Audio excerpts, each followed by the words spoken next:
Shalom, salam sejahtera buat kita semua.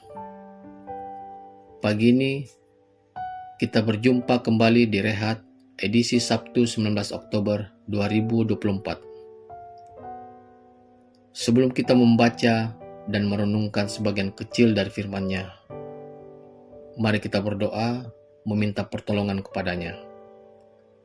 Kita berdoa. Segala puji syukur kami angkat kepadamu di pagi yang indah ini. Terima kasih karena Tuhan sudah menyertai kami sepanjang malam tadi, dan pagi ini Engkau membangunkan kami dengan tubuh yang penuh berkat. Terima kasih atas hari baru, nafas baru buat kami di pagi ini. Sebelum kami memulai aktivitas kami akan membaca dan merenungkan sebagian kecil dari firman-Mu. Berkati kami, supaya kami boleh memahami arti dari firman-Mu. Di dalam nama Tuhan Yesus, kami berdoa. Amin. Pembacaan pagi hari ini terambil dari Wahyu 17, ayat 1 sampai 18. Wahyu 17, ayat 1 sampai 18. Yang berbunyi demikian. Lalu datanglah seorang dari ketujuh malaikat yang membawa ketujuh cawan itu dan berkata kepadaku, "Mari ke sini. Aku akan menunjukkan kepadamu putusan atas pelacur besar yang duduk di tempat yang banyak airnya. Dengan dia, raja-raja di bumi telah berbuat cabul, dan penghuni-penghuni bumi telah mabuk oleh anggur percabulannya. Dalam roh, aku dibawanya ke padang gurun, dan aku melihat seorang perempuan duduk di atas seekor binatang yang merah ungu, yang penuh tertulis dengan nama-nama hujat. Binatang itu mempunyai 7 kepala dan 10 tanduk. Dan perempuan itu memakai kain ungu dan kain kirmisi yang dihiasi dengan emas, permata, dan mutiara.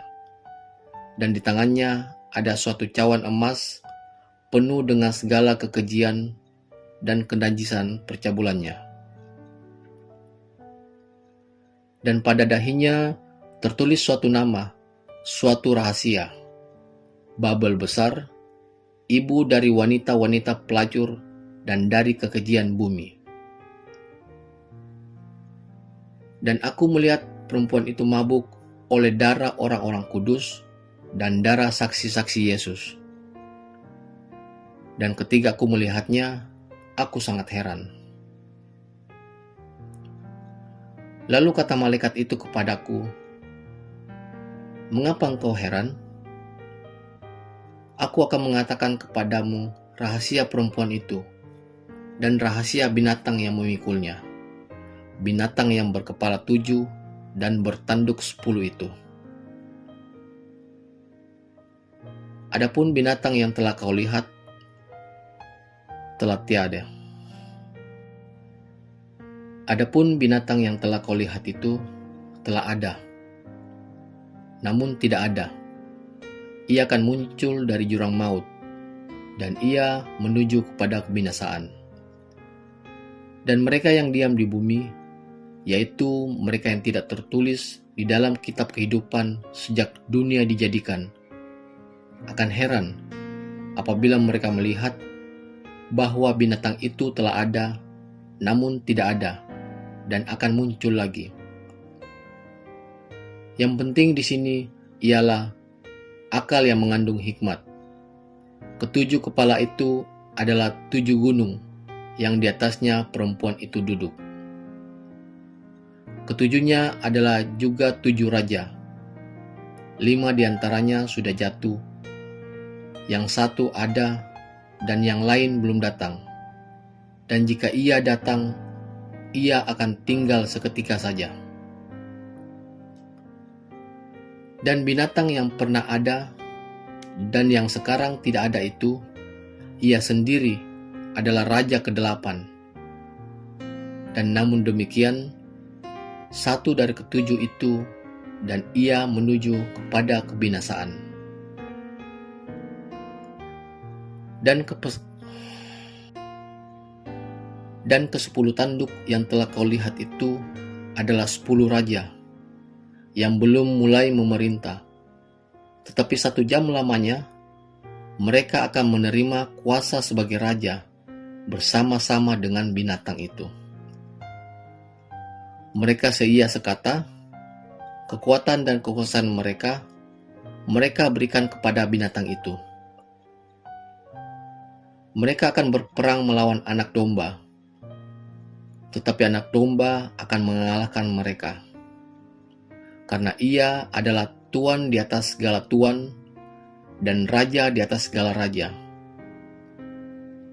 Mereka bersama-sama dengan dia juga akan menang, yaitu mereka yang terpanggil, yang telah dipilih, dan yang setia. Lalu ia berkata kepadaku, semua air yang telah kau lihat, di mana wanita pelacur itu duduk, adalah bangsa-bangsa dan rakyat banyak dan kaum dan bahasa. Dan ke-10 tanduk yang telah kau lihat itu, serta binatang itu, akan membenci pelacur itu, dan mereka akan membuat dia menjadi sunyi dan telanjang.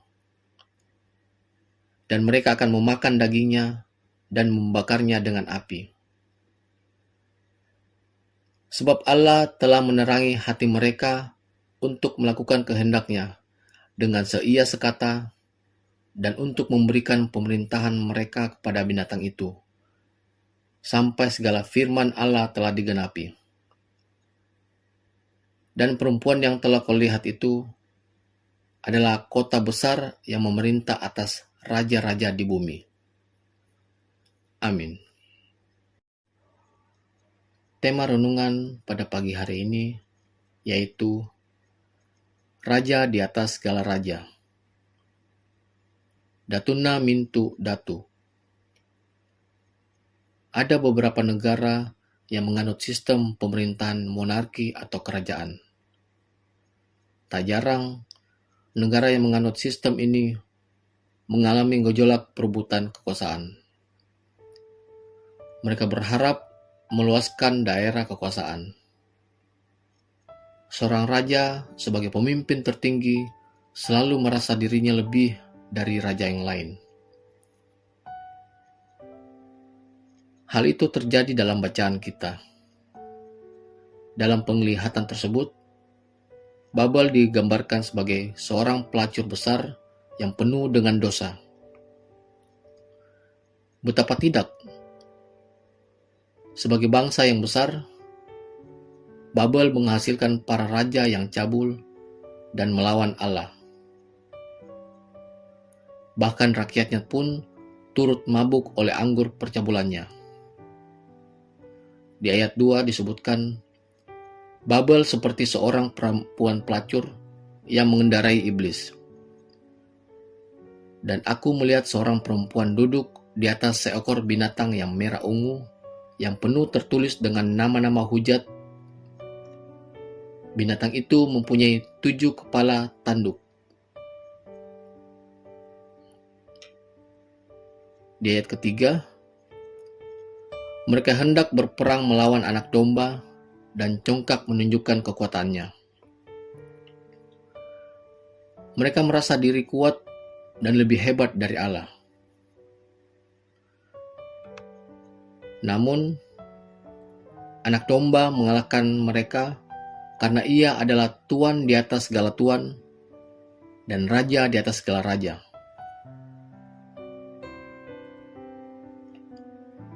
Siapa yang setia kepada anak domba akan menang melawan Babel.